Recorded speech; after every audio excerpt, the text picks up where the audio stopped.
애굽 왕 바로는 아주 강팍한 사람이었습니다. 바로와 그 백성들에게 내리시는 하나님의 재앙이 끊임없이 계속되고 있었습니다. 아시는 것처럼 나일 강물이 피로 물들여지고 개구리가 천지를 찌덮고 이와 파리 떼가 몰려들어서 사람은 물론이고 짐승들도 피를 빨아먹고 있었습니다. 악질이 번지고 독종이 온 세상을 괴롭히며 하늘에서 우박이 쏟아지는 정말 엄청난 변괴가 일어나고 있었습니다. 하지만 그 속에서도 바로는 끝까지 고집을 꺾지 않았습니다. 온고집이죠. 하나님과 대항하면서 끝까지 그 하나님 여호와에 대하여 자신의 생각을 꺾지 않았습니다. 얼마나 하나님이 답답하셨으면 오늘 본문 말씀 속에서 하나님이 바로에게 이렇게 말하죠. 내가 어느 때까지 내 앞에서 겸비하지 않겠느냐. 한번 따라해 보실래요? 내가 어느 때까지 내 앞에서 겸비하지 않겠느냐. 신념이 강팍한 사람, 아무리 설명하고 설득해도 도대체 말을 들으려고 하지 않는 제고집대로 하려고 하는 사람, 고집이 너무 세서 하나님과도 끝까지 맞붙어 보겠다고 대드는 그런 사람, 그런 강팍한 사람들을 훈련시키시고 대하시는 하나님의 세 가지 단계가 있습니다. 첫째는 말로 하시죠. 다 이러십니다. 말 안 들으면 둘째는 뭐예요? 매를 드십니다. 처음에는 살살살살, 나중에 가면 갈수록 점점 커지는 거지. 그렇게 큰 매를 맞고도 정신을 못 차리면 그다음에 마지막 세 번째는 뭐예요? 삶의 근본적인 뿌리를 뒤집어 엎으십니다. 대표적인 예가 바로 이 바로라고 하는 사람의 이제 애굽의 바로의 예이죠. 저는 이 바로의 케이스를 가리켜서 이렇게 표현을 해봅니다. 바로 불신앙적 강팍함이라고 표현할 수 있을 것 같다. 왜요? 신앙이 없으니까요. 믿음이 없으니까 하나님한테 하나님이 있긴 뭘 있어. 그리고 고난과 역경을 당하면 당할수록 하나님이 있다면 왜 이렇게 내 인생이 고달퍼. 그리고 하나님을 계속해서 오히려 더 강팍하게 나가는 거지. 이게 불신앙적 강팍함이라고 표현할 수 있을 것 같습니다. 그런데 좀 더 곰곰이 생각해 보면요, 신앙이 없기 때문에 강팍해지는 것뿐만 아니라 신앙이 있기 때문에 강팍해지는 경우도 있더라는 거예요. 대표적인 예가 바로 이스라엘 백성들이었습니다. 좀 이상하잖아요. 신앙이 있는데 왜 강팍해질까 하는 거예요. 이스라엘 백성들의 강팍함은 이런 것이었습니다. 하나님이 우리를 택했어. 그러니까 우리는 하나님의 택한 백성이야. 저 이방인들하고는 차원이 틀리거든. 그러니까 우리가 조금 잘못해도 하나님 다 봐주실 거야. 절대로 우리는 안 망해. 우리나라가 어떻게 망해? 뭐요? 강팍함이에요. 하나님이 우리를 택하고 당신의 자녀를 삼으셨는데 왜 우리를 망하게 하실까? 그럴 리는 없어. 하나님 다 봐주실 거야. 이게 강팍함이. 이게 이 애굽의 바로 왕과는 다른 차원의, 정다른 차원의 신앙적 강팍함이라는 것입니다. 오늘날 한국 교회 안에 신앙적 강팍함을 가진 크리스찬들이 얼마나 많이 있는지 모릅니다. 나 예수 믿는데 하나님이 좀 봐주시겠지. 망할 리가 있나? 우리 부모님이 다 기도 열심히 해주시는데, 내 아내가 기도하는데 어떨까요? 하나님 봐주실까요? 어느 정도까지는 봐주시겠죠. 그러나 끝까지 봐주시지 않는다는 거예요. 신앙적 강팍함을 대하는 하나님의 단계도 똑같습니다. 세 단계. 어떻게 해요? 첫 번째는 뭐예요? 말씀으로 다 이러시죠. 못 알아들어요? 그 다음에 매 때리시는 거죠. 아주 약한 매부터 강한 매까지. 그래도 못 알아들어요? 그럼 맨 마지막에는 삶의 근거지를 뒤집어 엎어 놓으시는 거지. 이게 구약 성경에 이스라엘 백성들에게 나타난 두 번 큰 사건이 있었죠. 어때요? 북왕국 이스라엘이 아수르에게 멸망한 사건입니다. 완전히 뒤집어 엎어졌잖아요. 그걸 바라보면서도 회개치 않고 돌아서지 않는 유다 백성들도 삶의 근거지를 뒤집어 퍼놓쳤잖아요.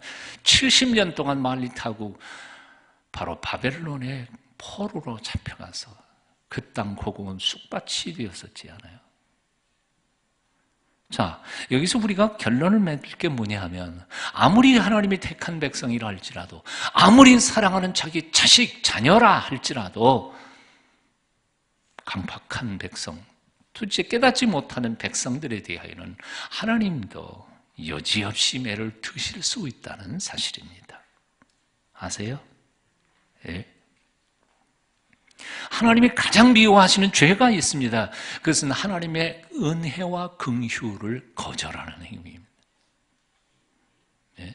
하나님의 은혜와 긍휼까지도 거부하는 것, 그의 사랑을 거부하는 행위, 이 강팍함에 대해서는 하나님이 용서치 않으십니다.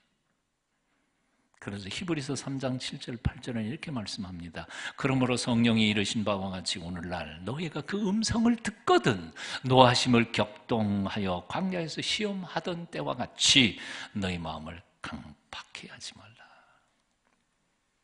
사랑하는 여러분, 하나님의 음성을 들으실 때에 강팍하지 않기를 바랍니다. 겸손히 그의 음성을 들으며 말씀으로만 타협을 그때에 회개하고 바로 서면 손해보는 일이 없잖아요.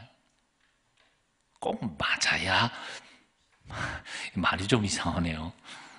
맞아야 정신을 차리는 거, 이거는 참 슬픈 일이에요. 가슴 아픈 일이에요. 내가 어느 때까지 내 앞에서 겸비하지 않겠느냐 하시는 이 말씀을 곰곰이 묵상하다가 보면 이 말씀 속에는 하나님의 느낌, 하나님의 감정이 조금 묻어나오는 것을 우리는 알 수 있어요. 어떤 느낌이 듭니까? 너 언제까지 그럴래? 정말 끝까지 갈 거야? 정말? 너 죽을래? 그 말씀은 아닐지라도 너 정말 끝까지 갈 수 있니? 나하고 한번 해보겠다는 거지? 그래, 한번 해보자. 와, 무서운 경고가 이 단어 속에는, 이 말씀 속에는 숨어 있더라는 거죠. 여러분, 세상 누가 감히 하나님과 대항해서 이길 수 있는 사람이 있겠어요? 이길 수 있다고 생각하는 사람은 뭐예요? 어리석은 사람이에요. 이길 수 없다는 사실을 알면서도 끝까지 이겨보겠다고 우기고 개기는 사람은 미련한 사람이에요.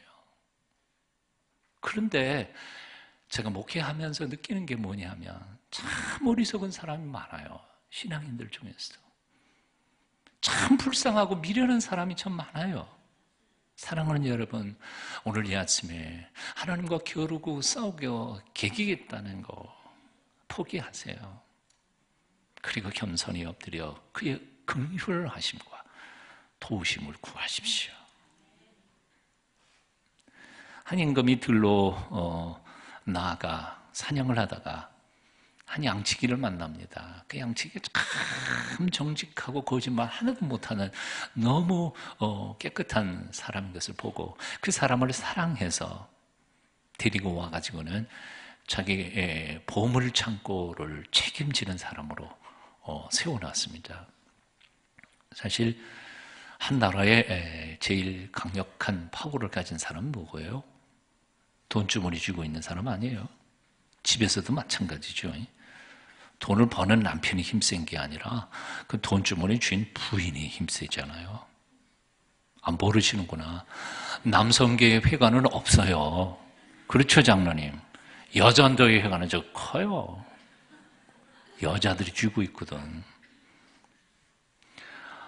아주 가난뱅이 저 목동이 그 이름이 이삭이라고 하는 친구인데 어느 날 갑자기 그냥 보물 창고 치기를 하면서 탁 하고 있으니까 얼마나 배가 아팠겠어요. 그래서 신하들이 질투가 나서 그 꼬투리를 잡고 어떻게 고발하고 내쫓을 방법이 없을까 하고 연구를 하는 차에 이상한 행동하는 것을 하나를 발견합니다. 그 궁궐의 맨 탑 꼭대기에 조그만 방이 하나 있는데 매일 글로 가는 거예요. 그리고 거기에 1시간씩 있다가 내려오는 거예요. 아무도 모르는 거예요. 그 탑 안에 뭐가 있는지, 그 방 안에 뭐가 있는지, 골방에. 그리고 거기서 뭘 하고 있는지 아무도 모르는 거예요. 그러니까 저건 틀림없이 수상하다. 임금님의 보물 중에서 최고로 그 값나가는 보물들, 아마 주머니에 넣거나 해가지고 거기다 몰래 갖다 놓고 숨겨놓는 거 아니냐? 거지요. 신하들이 임금님께 고발을 합니다. 저놈 수상한 놈이라고. 탑 꼭대기에 올라가서 1시간을 있다가 오는데 뭘 하는지 모르겠습니다. 그 안에 뭐가 있는지도 모릅니다. 그러니까 임금님도 수상하게 생각했을 거 아니에요. 지금 뭐 하는 거나. 그리고 임금님 직접 신하들을 데리고 올라가셔서 문을 딱 열어봤습니다. 근데 아무것도 없었어요. 거기에는 다 떨어져 있는 낡은 양가죽 조끼와 허름한 장화 한 켤레가 있었습니다. 그리고 거울 하나 있었던 거죠. 임금님이 놀라서 물어본 겁니다. 자네 어찌하여 이 방에 이 걸레 같은 조끼, 장화, 보물처럼 감추어두고 1시간씩 매일 이 방에 와갖고 뭐하고 가는 거냐? 그리고 물었더니 그 이삭이 이렇게 대답했더랍니다. 폐하께서 저를 궁궐로 불러 들이실 때 저는 정말 아무것도 없는 가난한 양치기였습니다. 하지만 지금 제가 누리고 있는 이 모든 것들은 모두 폐하께서 공짜로 선물로 주신 것입니다. 제가 잘 압니다. 그럼에도 불구하고 가끔씩 저는 제 과거를 잊어버린 채 목이 굳어지고 교만해질 때가 있다는 사실을 저는 깨닫습니다. 그래서 매일 올라와서 이 방에 들어와서 허름한 옷, 양치기 옷을 다시 주워 입고 구멍난 신발을 신고 거울 앞에 서면서 저 자신을 돌이켜봅니다. 내가 본래 누구였었던가? 그리고 이 순간 이렇게 된 것은 누구의 은혜였던가? 그걸 잊어버리지 않고 겸손한 마음으로 삼키려고 노력하고 있습니다. 감동 아니에요? 너나 할 것 없이 사람들은 모두 다 높은 자리에 올라가면 교만하게 되어 있습니다. 너나 할 것 없어요. 저 포함하고 여러분 다 포함해야 돼요. 예외는 없어요. 돈 좀 벌면요 목소리 커지게 되게 있어요. 남보다 좀 뭔가 잘하면 목에 힘주게 돼 있어요. 즉 우리 인간은 본능적으로 겸손하게 산다는 것은 불가능한 존재예요. 불가능하다니까요. 불가능한 존재예요. 양치기 이삭은 높은 자리에서 교만하지 않기 위하여 날마다 자신의 본래의 신분을 잊지 않기 위해 그 골방을 찾아 들어가서 자신의 예전의 초라한 모습을 확인하며 오늘의 이 모습에 대하여 이게 내 능력으로 내 재주가 아니라 받은 은혜인 것을 확인할 때 비로소 그는 겸손할 수 있었고 남들을 섬기는 자가 될 수 있었던 것이라고 말이죠. 우리는 날마다 순간마다 우리 자신의 옛 신분을 잊어서는 안 될 줄로 믿습니다. 우리가 어떠한 은혜를 받아 하나님의 거룩한 자녀가 되었는지를 잊어버리지 말아야 합니다. 하나밖에 없는 외아들이신 예수 그리스도를 죽이시고 우리 같은 사람을 살려내신 하나님 아버지의 은혜를 결코 우리는 잊어버려서는 안 된다 그 말입니다. 나 자신의 삶의 근원이신 하나님 아버지, 그 하나님만을 우러러 바라보며 사실 저는 그래요. 우리 어머님이 100일 불공들여서 나를 낳았다. 그게 자랑거리가 아니라 어떤 사람들은 듣기 굉장히 싫대요. 그런 존재인 저 같은 하나님이 긍휼히 여기셔서 목사로 만들어 주신 것은 얼마나 큰 은총이었느냐 하는 거예요. 은총이에요. 옛날에 과거의 나의 모습을 돌아보지 않는 한 오늘은 나의 찰나진 것 때문에 강팍해지고 교만해질 수밖에 없다는 거예요. 날마다 자신을 돌아보아야 해요. 날마다. 프랑스의 대문호 빅토르 위고는 인간의 싸움엔 3가지가 있다고 했습니다. 첫째는 자연과의 싸움, 두 번째는 인간과의 싸움, 세 번째는 나 자신과의 싸움. 인간은 생존하기 위해 역사적으로 자연과 부단히 싸워왔다는 것입니다. 여름에는 더위와 겨울에는 추위와 싸워야 하고 홍수와 폭풍과 지진과 한재와 싸우고 질병과 싸우고 나중에는 결국 우리의 최대적인 죽음 앞에 직면하게 되더라는 것이죠. 그런가 하면 인생은 인간과의 싸움이 있다는 거예요. 생존 경쟁이 없는 사회는 없습니다. 우리는 모두 살아남기 위하여 싸워야 합니다. 날마다 싸워요. 인구 문제, 식량 문제, 취직 문제, 주택, 환경, 공해 문제, 교육 입시 문제, 얼마나 많은 문제들이 날마다 우리를 괴롭히고 있는지 모르지요. 그런데 이 두 가지 큰 싸움보다 더 큰 싸움, 더 중요한 싸움은 바로 나 자신과의 싸움이라는 겁니다. 내 마음속에 있는 선과 악, 정의와 불의, 영과 육, 이성과 감성, 본능과 양심, 이상과 현실. 사도 바울은 그 싸움을 로마서 7장에서 고백하다가 뭐라고 고백하죠? 오라, 나는 곤고한 사람이로다. 이 사망의 몸에서 누가 나를 건져내랴? 나 자신과의 싸움. 철학자 플라톤은 인간 최대의 승리는 내가 나를 이기는 것이다. 멋진 말 아니에요? 인간 최대의 승리는 어떤 나라를 정복하는 게 아니라 내가 나를 이기는 것이다. 가장 중요한 싸움은 나 자신과의 싸움입니다. 이 싸움에서 이기려고 노력하고 몸부림치는 게 바로 기독교 신앙이라고 생각합니다. 사도 바울은 이렇게 말합니다. 이기기를 다투는 자마다 모든 일에 절제하나니 저희는 썩을 면류관을 얻고자 하되 우리는 썩지 아니할 것을 얻고자 하노라. 그러므로 내가 다른 박질하기를 향방 없는 것 같이 아니하고 싸우기를 허공을 친 것 같이 아니하며 내가 내 몸을 쳐 복종하게 하면 내가 남에게 전파한 후에 도리어 버림이 될까 두려워함이라.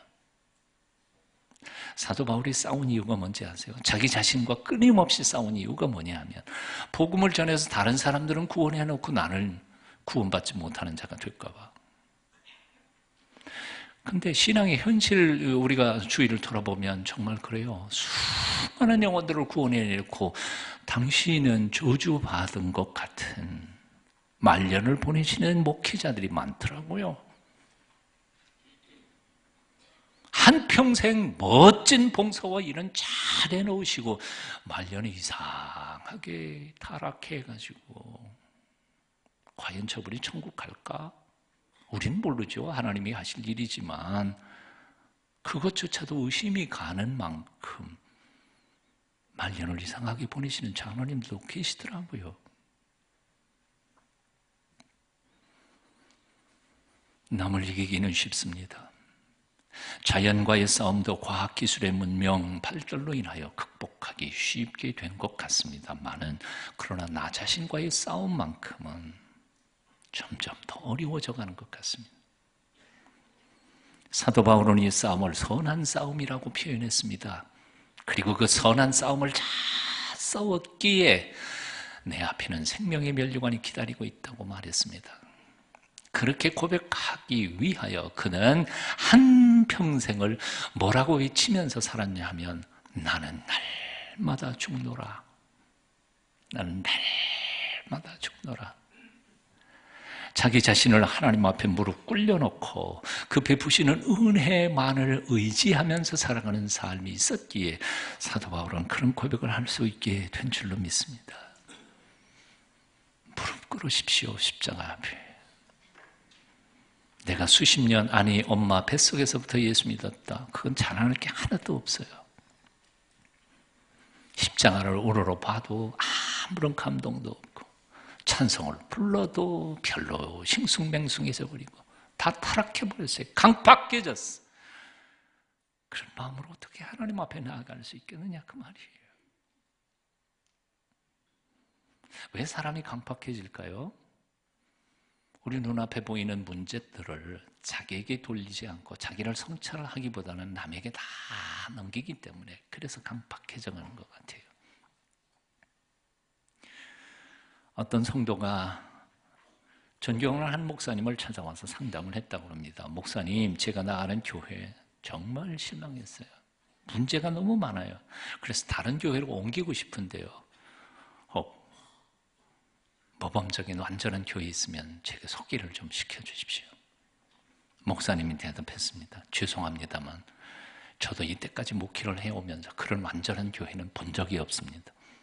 혹시 그런 교회를 만나시거든 제게도 꼭 연락 좀 해주십시오. 그리고 한 가지 당부할 게 있습니다. 그런 교회 만나거든 제발 그 교회 나가지 마십시오.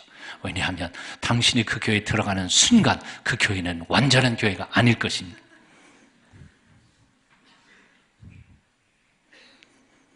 문제가 어디 있는 거예요? 교회 있는 게 아니에요. 다른 사람들이 있는 게 아니에요. 내게 있는 거예요. 내게 있는 거예요. 이걸 돌아볼 줄 알아야 겸손히 엎드려 온유한 심령으로 사람들을 도와 살아갈 수 있는 하나님의 사람이 될 줄로 믿습니다. 에머슨이라고 하는 시인이 어렸을 때 경험을 이야기해 놓은 게 있습니다. 아버지는 서재에서 책을 보고 있는데 어린 꼬마 에머슨이 송아지 우리에다가 집어넣으려고 그러는데 이 말을 안 듣는 거예요. 아무리 끌어도 들어가지 않으니까 아빠를 불렀습니다. 아빠 좀 도와줘. 송아지가 말을 안 들어. 책이나 읽었던 서생인 아빠가 왔습니다. 고삐를 잡고 조그마한 놈이니까 잡아다니면 들 줄 알고 꽉 잡아다니는데 안 오거든요. 오히려 뒤로 빠떼면서. 그러니까 아빠가 에머슨한테 말했습니다. 야, 네가 밀어라. 내가 잡아다니마. 그래서 아빠는 끌고 에머슨은 뒤에서 밀고 까딱도 안 하는 거예요. 얼마나 힘이 센지. 근데 그것을 지켜보고 있었던 흑인 나이 든 하녀 할머니가 쫓아왔습니다. 송아지 입 앞에다가 손가락을 이렇게 내밀었습니다.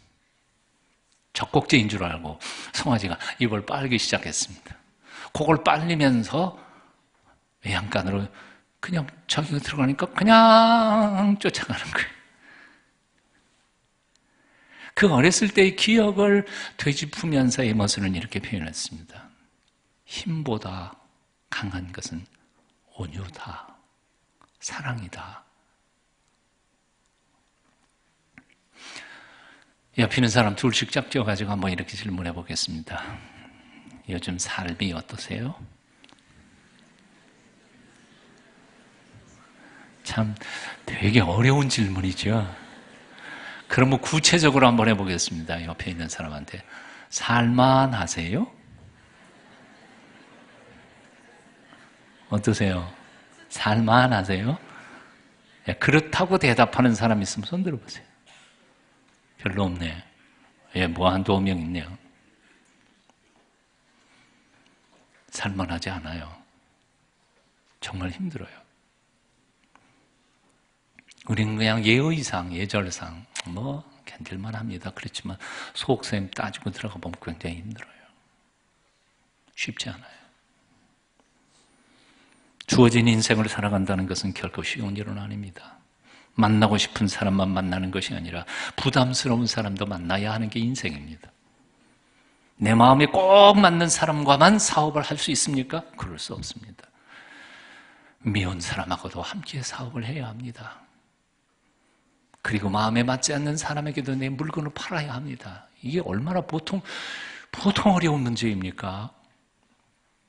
존경스럽지 못한 상관에게도 복종해야 하고 하기 싫은 일도 해야 하는 게 인생입니다. 매일 마감 시간에 쫓기며 걱정과 근심에 쌓이며 원치 않는 실패를 경험하며 미끄러지고 넘어지고 엎어지고 자빠지면서 낙심하고 절망하면서 살아가는 것, 이것이 바로 우리 인생입니다. 그래서 주님은 수고하고 무거운 짐진 자들아 다 내게로 오라 초청하신 것입니다. 이 고달픈 인생을 살아가는 데 있어서 우리에게 정말 필요한 것이 뭐라고 생각하십니까? 리더십이 강한 대통령? 그래서 그건 나중 문제고 60만 대군을 한마디로 통솔할 수 있는 엄청난 파워를, 리더십을 가지고 있는 장군? 글쎄, 그건 나중 문제고 정말 우리에게 필요한 사람이 있다면 그것은 뭐냐 하면 내 지친 어깨를 기댈 수 있는 한 사람, 대단한 사람을 요구하는 게 아니에요. 믿을 만한 위로자, 마음 터놓고 속 이야기를 할 수 있는 친구, 멘토, 여자들에게는 친정엄마, 마음 놓고 꼭 마음껏 울어놓고도 부끄럽지 않을 만한 가슴이 넓은 사람, 위로자가 사실은 이 험악한 인생길에서 가장 필요한 분이라고 생각이 듭니다. 그래서 히브리서 10장 24절에서 말세에 대하여 이렇게 권면해요. 서로 돌아보아 사랑과 선행을 격려하며. 오늘날 이 시대에 가장 필요한 사람은요, 유명한 사람 아니에요. 재주 있는 사람 아니에요. 똑똑한 사람 아니에요. 서로 부둥켜 안고 위로하고 위로받을 수 있는 사랑의 위로자가 필요한 거예요. 미국의 어느 한 신문의 부고운 안에 다음과 같은 기사가 실렸다고 합니다. 오늘 친절했던 한 수리공의 장례식이 있습니다. 세상을 뒤흔든 위대한 유명인사는 아니었습니다. 평생 한결같이 성실과 인격으로 행복하게 살아온 79세의 가전제품 수리공이었습니다. 하지만 그가 일했던 회사의 사장은 말했습니다. 그가 하던 일의 절반은 사람들이 집에 가서 망가진 가전제품을 고치는 것이고 나머지 절반은 어려움이 있는 망가진 사람들의 삶을 고치는 것이었습니다. 그래서 삶에 어려움이 있는 많은 사람들이 가전제품 망가졌다는 핑계로 언제나 특별히 그 사람을 보내달라고 내게 요청했습니다. 그 사람은 매우 밝고 매우 친절하며 언제나 사람들에게 도움이 되는 위로의 말을 해주곤 했습니다. 결론이 뭐예요? 직업이 뭐냐가 중요한 게 아니라는 거예요. 어떤 직업을 가지고 있든 그 직업을 통하여 따뜻한 마음으로 사람들을 위로하고 격려하고 그들의 복되게 살아가도록 돕는 사람이 필요하다는 것이죠. 아무리 존경받는 직업을 가지고 있다 할지라도 그것을 겨우 밥벌이로 살아가는 사람은 그 직업에 대한 모독이에요. 사실 존경받는 직업 오늘날 이 사회에 많지 않아요. 사람의 생명을 다루는 거, 의사, 존경받는 직업이죠.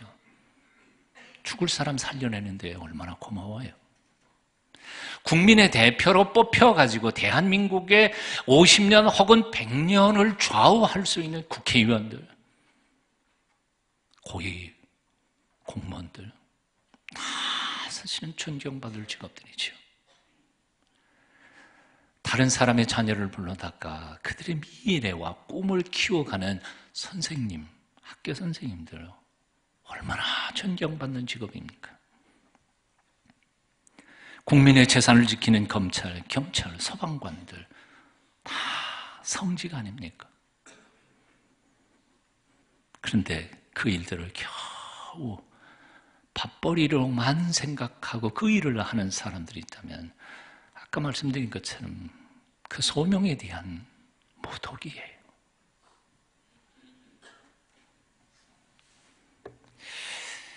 아파트에 경비하시는 아저씨들 있잖아요.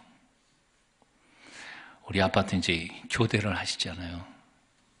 예, 한 분은 참 까다롭고 한 분은 부근하고 그러세요. 그분들이 내가 목사인 거 알잖아요. 난 그래서 너무 힘들어요.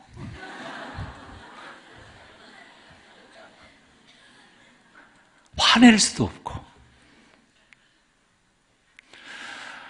까다로운 분은 뭐 번쩍하고 이러면 쫓아가가지고 안녕하세요 인사하고, 어떤 분은 푸근한 분은요 멀리서 보고도 목사님 안녕하세요. 우리 집에 들어간다면 왜 내가 스트레스를 받아야 돼? 아유 나 참. 얼마 전에는 그 아파트 경비 하시는 분이 자살을 했습니다만은 그 충분히 내가 이해가 가요. 못되게 구는 주민들도 많거든요. 하지만 못되게 구시는 경비원 아저씨도 100만 중에 하나는 있어요. 그러니까 자기 집에 들어가는데 왜 그 눈치 봐야 돼? 아이고. 그런데 나머지 한 분 푸근한 분은 보기만 해도 행복해. 집에서 나올 때도. 그래서 엘리베이터 타고 다 경비실 쪽으로 나가면서 오늘은 제발 따뜻한 분 만나게. 기도는 안 했지만 속으로는 그렇게. 뭐예요? 직업이 뭔가가 중요한 게 아니란 말이에요. 그 자리에서 우리는 내가 만나는 모든 이들에게 어떤 모습으로 그들을 행복하게 만들어 가느냐, 그렇지 않느냐가 문제라는 거지. 고장난 가전제품 고치면서 79년을 살았어도 온유하고 따뜻한 마음으로 마음 상한 사람들을 어루만지면서 그들을 도우면서 살았던 그 사람은 정말 그 직업은 성직이었다고 말할 수 있습니다. 중국의 노자가 스승 상창의 임종이 가까워자 제자들과 함께 몰려가가지고 마지막 가르침을 부탁했습니다.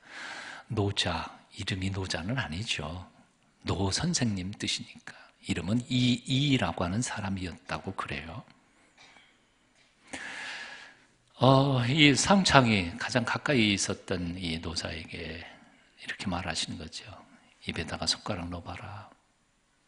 뺀 다음에 스승이 묻습니다. 내 뜻을 알겠느냐?